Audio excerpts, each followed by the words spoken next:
Bismillahirrahmanirrahim. Assalamualaikum warahmatullahi wabarakatuh. Perkenalkan, nama saya Wildarif Fauzia dari MPIC 1 NIM 20110110030011. Di sini saya akan membawakan sebuah presentasi tentang kisah Perang Nahwan. Yang pertama, yakni latar belakang. Yang melatar belakangnya adalah pasukan Islam masuk kepada wilayah teritorial Persia. Kota demi kota berhasil dikuasai. Fenomena tragis ini menyulut kemarahan Yazdegerd, Raja Persia kala itu. Dimanapun dia pun melayangkan surat provokasi kepada para pemimpin wilayah di sekitar Nahwan untuk menyerang kaum muslim. Upaya ini berhasil menghimpun sekitar 150.000 personil lengkap dengan persenjataannya. Pasukan ini di bawah komando seorang panglima senior yang bernama Al-Fairuzan. Rencana penyerangan pasukan Persia ini sampai kepada Umar bin Khattab radhiyallahu anhu di kota Madinah.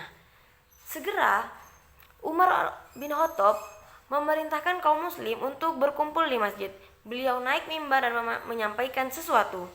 Setelah mendengar gagasan-gagasan dari beberapa pemuka kaum muslim, Umar bin Khattab radhiyallahu anhu memutuskan untuk mendahului menyerbu Persia dan mengangkat seorang dari pasukannya yang berada di Irak sebagai panglima perang.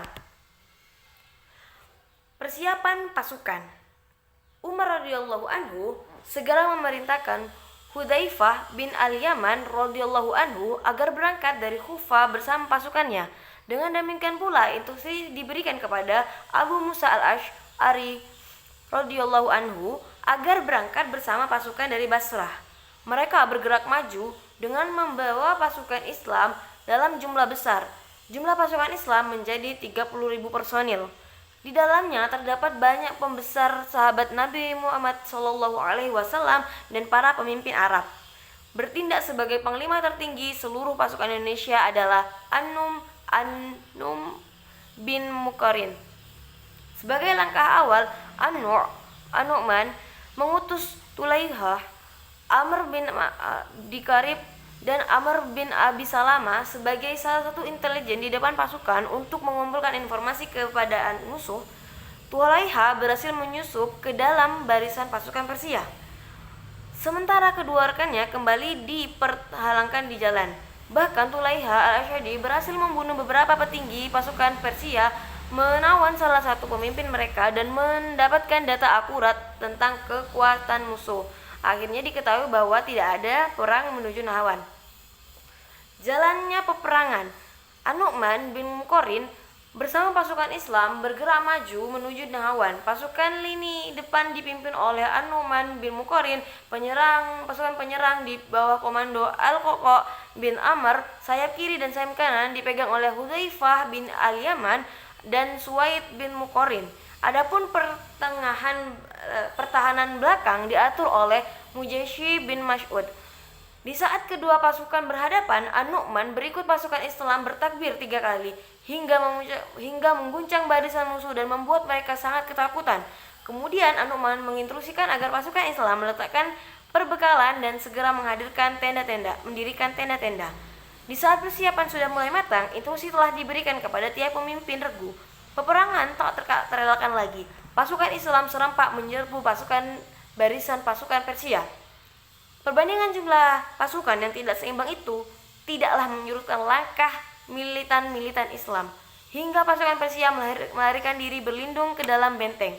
Pengepungan senjata dilakukan dengan sangat ketat dan dari segala penjuru.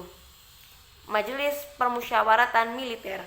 Tatkala penumpang berjalan beberapa hari tanpa ada hasil yang diharapkan, para pemimpin pasukan Islam berunding bagaimana cara menghadapi musuh selanjutnya. Amr bin Salama mengusulkan agar melanjutkan pengepungan, sementara Amr bin Dikarib menyarankan untuk menyerang mereka. Seluruh yang hadir menolak kedua usulan itu. Setelah itu, Tulaihah layaknya ahli strategi perang menyampaikan pendapatnya agar mengutus sekelompok pasukan perang terlebih dahulu. Di saat pasukan itu mendapat serangan musuh, maka mereka seolah-olah berlari kalah menuju pasukan inti. Di saat itu seluruh pasukan menuju kekalahan dan berlari mundur ke belakang. Jika musuh telah yakin akan kekalahan pasukan Islam, niscaya mereka bersemangat menyerang dan keluar dari benteng secara keseluruhan. Saat itulah pasukan Islam menyerbu hingga Allah menentukan akhir pertempuran tersebut.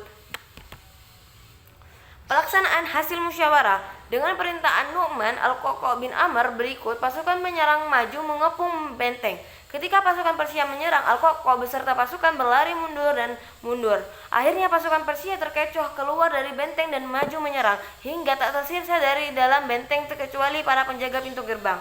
Bersamaan dengan itu, musuh telah menyiapkan 30.000 tentara khusus diikat dengan rantai besi dan menaruh besi-besi berduri di belakang mereka. Setiap 7 tentara diikat menjadi satu agar tidak melarikan diri dari perang. Musuh terus melancarkan serangan dan memasang sejumlah menjani katapel pelontar ukuran besar, menghujani pasukan Islam dengan batu-batu hingga banyak tentara Islam yang terluka.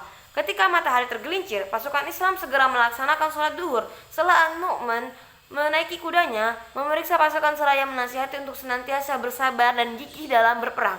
Beliau memberikan instruksi, jika terdengar takbir pertama, maka hendaknya seluruh prajurit menyiapkan diri. Jika terdengar takbir kedua, maka hendaknya tidak ada satupun dari pasukan kecuali telah siap dengan senjata. Dan apabila takbir ketiga dikumandangkan, maka seluruh pasukan maju bergerak menyerbu. Beliau berkata, apabila aku terbunuh, maka Hudzaifah sebagai penggantiku. Apabila dia terbunuh, maka Fulan menjadi penggantinya. Hingga menyebutkan 7 orang dan terakhirnya adalah Al-Mukhairah. Peperangan pun terjadi.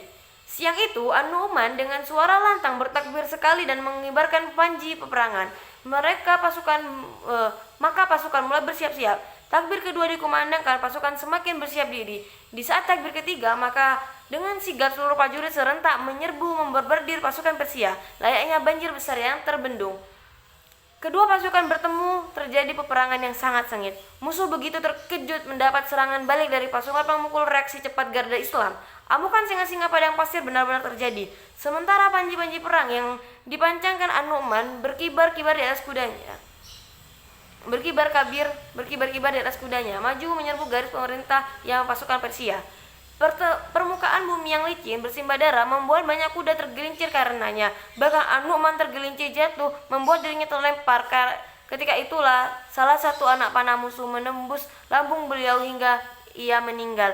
Semoga Allah Subhanahu wa taala meridhoinya. Selama panji perang diserahkan kepada Hudzaifah bin Al-Yaman radhiyallahu anhu, perang terus berlanjut. Menjelang malam, pasukan Persia mengalami kekalahan telak dan lari tercerai-berai dikarenakan pasukan Islam. Akhirnya Fairuzan pun berhasil dibunuh oleh Al-Qaqqa. Akhirnya kaum muslim memenangkan pasukan tersebut. Dari poin penting yang bisa kita pelajari yaitu dari Perang Nahwan. Perang ini merupakan peperangan berskala besar yang berlangsung pada tahun 21 Hijriah, sebuah gambar jihad fisabilillah di mana Khalifah Umar bin Khattab radhiyallahu anhu. Peristiwa bersejarah ini berlangsung di Nahwan, sebuah kota besar yang terletak di Al-Had, Iran pada masa sekarang. Karena itulah peperangan ini disebut dengan Perang Nahwan. Pelajaran pelajaran yang bisa kita ambil, mereka adalah sosok pejuang mencari kemuliaan. Terik panas gurun pasir pegunungan yang terjal serta ancaman maut yang menghadang tidaklah menyurutkan langkah-langkah mereka. Amalan yang selaras dengan ajaran agama, bukan tindak teror Khawarij yang membabi buta. Keinginan mereka tidak lebih dari 2 hal: hidup yang mulia dengan tegaknya Islam di muka bumi dan gugur dalam meraih syahid. Kesimpulan yang bisa kita ambil adalah kemenangan, kejayaan kekhalifahan di muka bumi akan terwujud dengan pertolongan Allah Subhanahu wa taala. Mereka beriman dengan keimanan yang hakiki, kemurnian ibadah hanya kepada Allah Subhanahu wa taala. Bersih dari noda kesyirikan merupakan modal utama bagi seluruh kemenangan. Tidak hanya itu, keteguhan di atas ajaran Nabi Muhammad merupakan salah satu hal mutlak di samping keteguhan dalam berikhtiar. Terima kasih, mungkin cukup sekian yang bisa saya sampaikan. Wassalamualaikum warahmatullahi wabarakatuh.